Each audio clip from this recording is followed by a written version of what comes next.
زمین کے گرد چاند کی گردش کا نظام یکساں معیار کا حامل نہیں ہے۔ اس کی کیفیت اور گردش حساب سے قمری مہینے تشکیل پائے۔ زمین کے گرد چاند کی ماہانہ گردش میں کم از کم یا زیادہ سے زیادہ 14 گھنٹے کا فرق پایا جاتا ہے۔ قیاس ہے کہ چاند کے اسی گردش کے حساب سے ابتدا میں 12 مرتبہ چاند کے طلوع و غروب ہونے سے 12 مہینے کا سال بنا، اور مہینے کے 30 یا 29 دن اگلے چاند کے طلوع ہونے سے طے پائے۔ اس بات کی شہادت ہمیں اس بات سے ملتی ہے کہ دنیا کی بہت سی زبانوں میں مہینے کے لیے جو لفظ استعمال ہوتا ہے وہ بالضرور چاند کے نام سے متاثر ہو کر رکھے گئے ہیں، مثلا ماہ، مہینہ، منتھ، ماس وغیرہ۔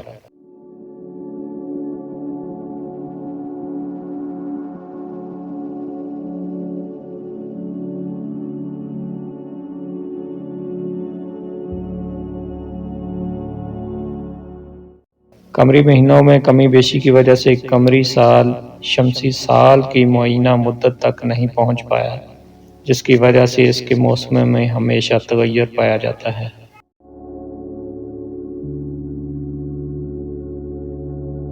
دنیا کی بہت سی اقوام میں قمری مہینوں کے ساتھ کچھ ایام کا اضافہ کر کے اس کی یہ کمی پوری کرنا چاہی اور ایک مخلوط طریقہ حساب رائج کیا، جس کے ذریعے 12 قمری مہینوں کو شمسی موسمی سال کے برابر کرنے کی کوشش کی گئی۔ اس کی مثالیں ہندوستان، چین، قدیم مصر اور شامی کیلنڈروں میں نظر آتی ہیں۔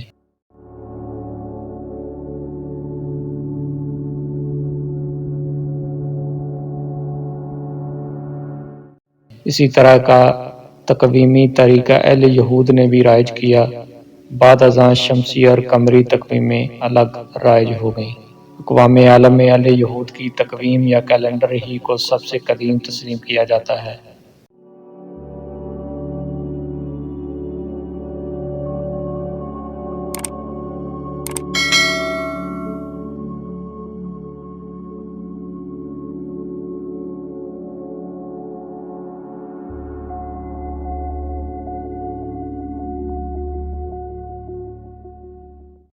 اس کا آغاز وہ تخلیق آدم علیہ السلام سے لگاتے ہیں، جو ان کے نزدیک 3760 قبل مسیح میں رونما ہوئی تھی۔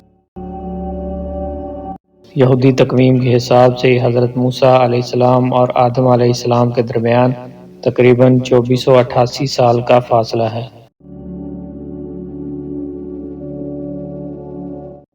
جبکہ آج کے رائج شمسی کیلنڈروں میں پیدائش موسیٰ تقریباً 1200 قبل مسیح کے لگ بھگ بتائی جاتی ہے۔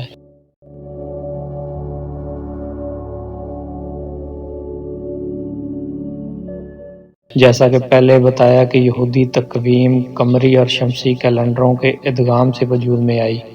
اس کا سال ستمبر کے مہینے سے شروع ہو کر ستمبر ہی میں ختم ہو جاتا ہے۔ اسے اینو منڈی یا اے ایم سے ظاہر کیا جاتا ہے۔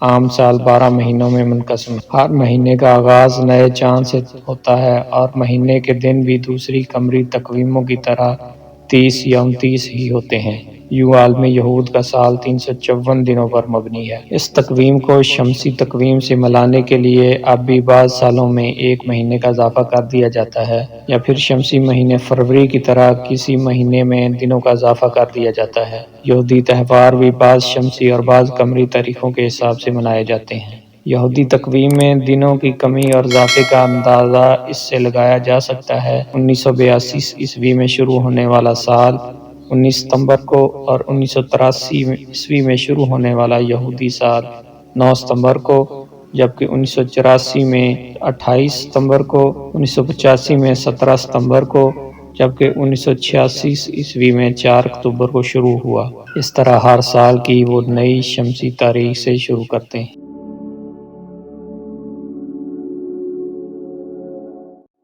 یہودی مہینوں کے نام یہ ہیں: توت، بابت، ہانور، کہیگ، توبہ، مشیر، برمہات، برمودا، بشنز، بودنا، ایب اور سری۔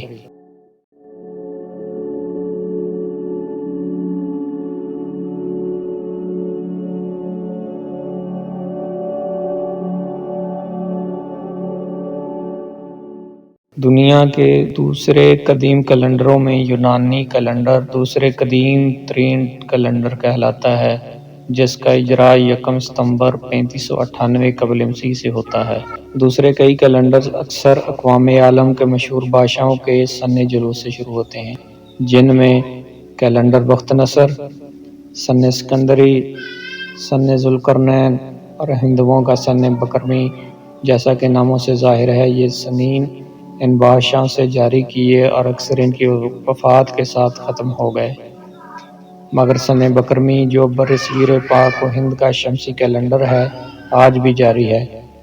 اس سن کا آغاز 23 فروری 57 قبل مسیح کو ہوا تھا۔ یہ ہندوستان کی اصلاح پسند راجہ بکرماجیت کے نام سے موسوم ہے۔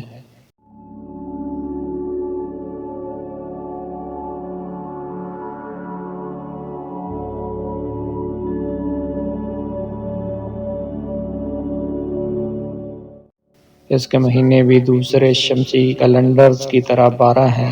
ان میں دنوں کی تعداد 30 سے 32 دن تک رکھی گئی ہے، جن سے موسموں میں تغیر رونما نہیں ہوتا اور وہ سال کے ٹھیک حصے میں رونما ہوتے رہتے ہیں، بلکہ اس کے کئی خاص مہینے خاص موسموں کی علامت سمجھے جاتے ہیں، جیسے ساون بھادو بارش کے مہینے اور ماہ پو موسم سرما کی شدت کو ظاہر کرتے ہیں۔